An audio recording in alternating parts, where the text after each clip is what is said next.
berkaitan dengan fitnah tanduk syaitan ni, yang mana Nabi SAW sabdakan tentang apa? Tentang satu hadis Nabi SAW, iaitu ada sahabat yang datang kepada Rasulullah. Secara mafhumnya hadis kita tak bahaskan panjang lebar, iaitu ada sahabat yang datang minta kepada Nabi SAW agar didoakan akan Yamanina. Maka Nabi SAW pun mendoakan barakah ataupun rahmah di Yaman. Diminta lagi 3 kali diminta, maka Nabi SAW pun doakan sebanyak 3 kali.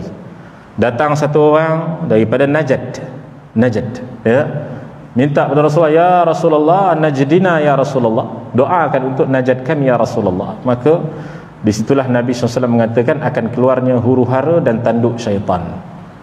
Ya, maka tuan-tuan yang dimuliakan Allah Subhanahu wa taala, berkaitan dengan geografi tanduk syaitan ni, secara ringkasnya kita kata, Najd ini kalau kita tengok dalam fitnah dalam kitab Tarikh An-Najdi, disebutkan bahawasanya ia di kawasan menghadap ke belah Riyadh, Saudi Arabia.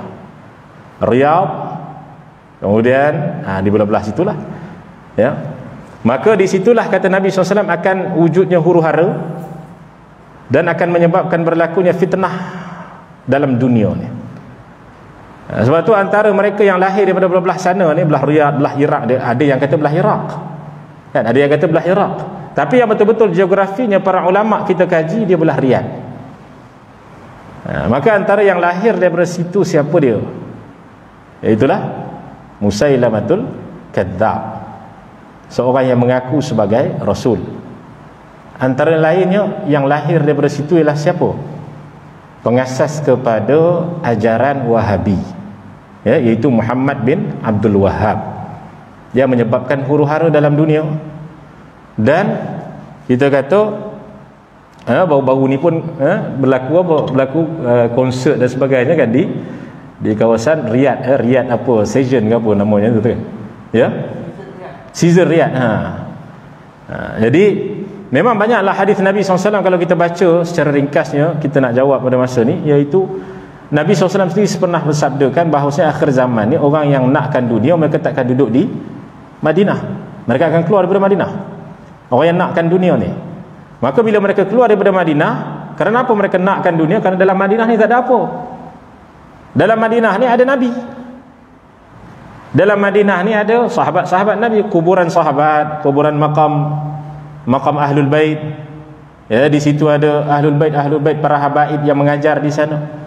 Jadi mereka tak boleh nak mendapatkan kesenangan dunia di Madinah, akhirnya mereka keluar. Memang itu antara tanda akhir zaman yang juga sudah disebutkan di dalam riwayat-riwayat yang banyak.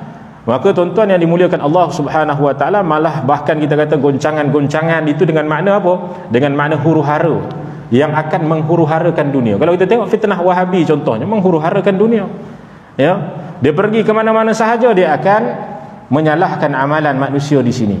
Dia pergi sana, dia salahkan amalan tahlil. Dia pergi sana, dia salahkan amalan maulid. Dia pergi sana pula, dia salahkan amalan-amalan yang dibuat oleh ulama, yang dibuat oleh para umat Islam kita pada hari ini. Bahkan mereka pula berani menyalahkan tauhid sifat 20, yang telah zaman berzaman daripada para ulama yang ramai yang telah membahaskan ilmu sifat 20 ini.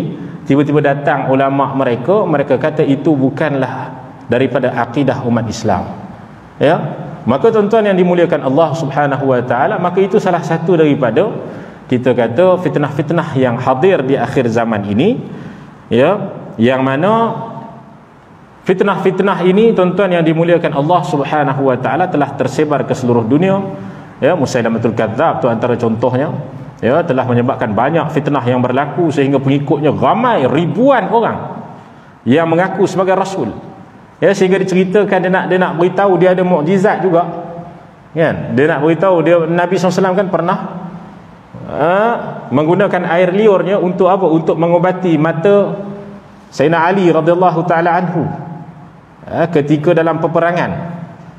Maka dia pun nak mengobati juga mata pengikut dia yang rabun, ataupun ada masalah mata masa tu. Dia pun ludah lah mata orang tu, sebab Nabi SAW guna air liur Nabi SAW untuk rawat mata Sayyidina Ali. Lepas daripada itu Sayyidina Ali seolah-olah dia boleh melihat dengan lebih tajam lagi sebelum daripada mata dia sakit. Sebelum mata sakit dia lihat lah. Tapi lepas kena dengan air liur Nabi SAW, dia boleh lihat dengan lebih tajam lagi. Jadi Musailamatul Kadzdzab dia pun nak cubalah. Nak cuba juga macam mana Nabi SAW buat. Dia pun gunakan air liur dia. Ya, maka buta pula dah dia punya mengikut dia. Bukan sahaja sembuh, buta terus.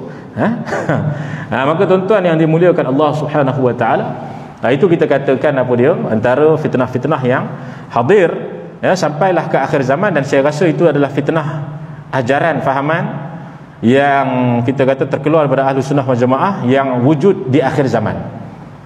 Yang sebelum itu banyak lagi lah, Qadariyah, Jabariyah, Mu'tazilah, Hasyawiyah dan sebagainya, semua banyak lagi lah sebelum tu.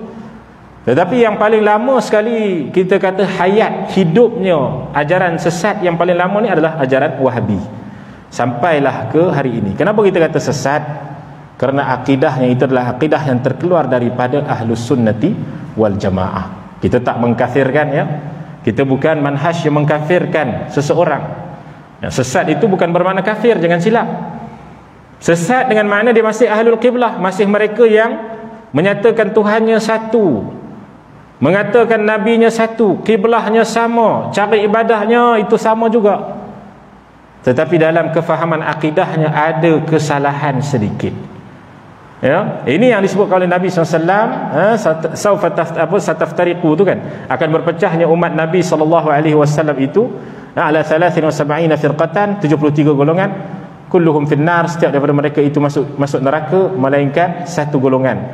Maknanya umat Nabi SAW ni umat yang mana dia akan juga masuk syurga nanti. Tu. Tapi masuk neraka dululah, gitu. Jadi tuan-tuan yang dimuliakan Allah, kalau orang kafir itu tak termasuk dalam 73 tu dah. Kalau kafir itu keluar tu dah. Gitu. Ya. Maka tuan-tuan yang dimuliakan Allah Subhanahu wa taala, itu secara ringkasnya lah kita kata ya, berkait dengan di manakah lokasinya, itu adalah kitab Tarikh An-Najdi. Disebutkan bahawasanya ia berada di Riyadh, di kawasan Riyadh. Tak termasuk. Ya.